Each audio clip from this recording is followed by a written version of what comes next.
Ako si Alex. Pwede nyo maging kaibigan, kahuntahan at kakwentuhan sa mga bagay-bagay natin dito sa mundong ating ginagalawan. Ang bilis ng panahon. Dapat sa bawat paglipas nito, meron tayong natutunan. Ako, sa edad kong ito, natutunan ko na hindi naman pala ako nagtatanim ng sama ng loob, kundi tinatandaan ko lang yung mga taong naroroon sa oras ng aking kalungkutan o sa mga panahong tayo sinusubukan sa mundong ibabaw.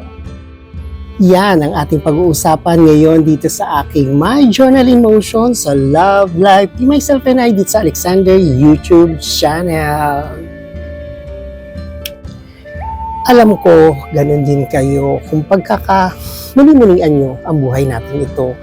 Minsan naisip ko, dahil sa edad kong ito, ang dami ko nang naisip, ang dami ko nang pinagmunian.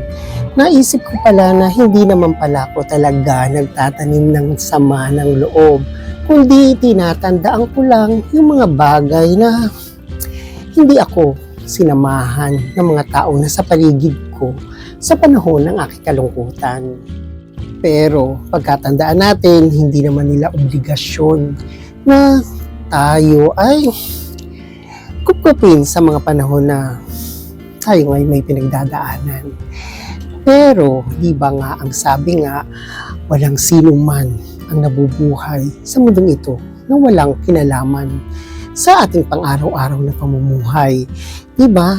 Ang samahan, ang tulungan, ang pagmamalasakitan, yan ang isang bagay na itinuro sa atin ng ating poong may kapal. Pero yun nga, napagtanto ko na hindi naman pala ako nagtatanim ng sama ng loob. Uulitin ko, hindi tayo pala nagtatanim ng sama ng loob, kundi tinatandaan lang natin yung mga taong nakasakit sa atin o yung mga taong hindi nga tayo dinamayan sa mga oras ng ating pangangailangan. Kaya lang naman natin tinandaan ang mga bagay na iyon para hindi na maulit. Diba? Nagtatanda lang tayo. Hindi naman ibig sabihin na tinandaan natin ang mga oras na yun, hindi na tayo makamove on. Kundi ang pag-move on pala yung natutunan mo ng umiwas sa mga taong mga negative, yung mga taong wala naman sa yung binigay na mabuti o yung parating binibigyan ka lang ng sama ng loob. Tinandaan mo lang ang pag-move on yung iiwasan na lang natin sila.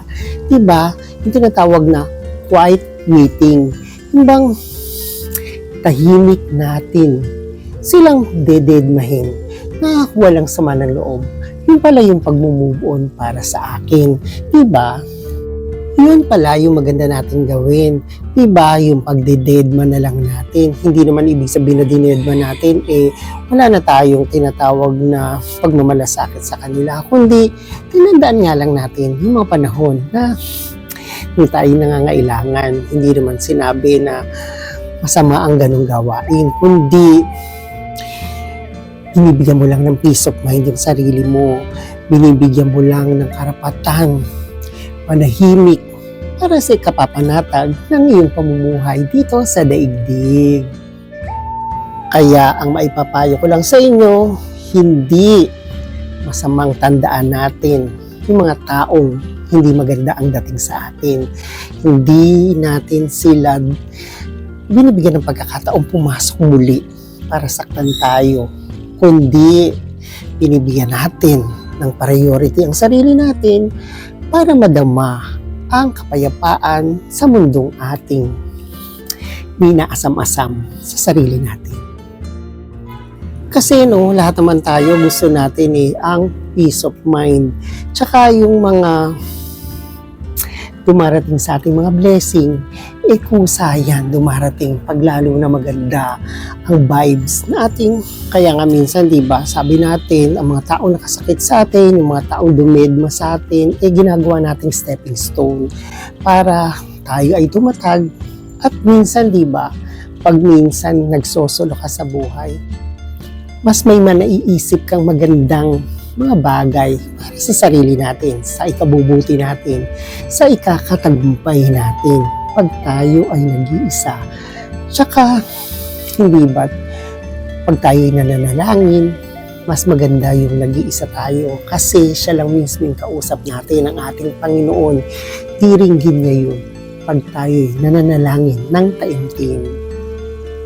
Kaya, ang maipapayo ko lang, huwag tayong matatakot mag-isa. Kasi hindi naman talaga tayo nag-iisa eh. Meron tayong Panginoon na naglalang sa atin para tayo ay gabayan. Dito, sure win ka na pakikinggan ka niya at gagabayan sa ating paglalakbay sa ating mundong ibabaw.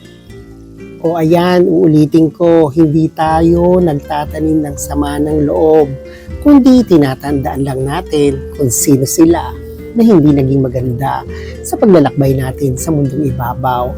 Basta ipanalangin na lang natin sila tulad natin na makamtam natin ang peace of mind, ang kapayapaang ating hinahangad sa buhay natin ito.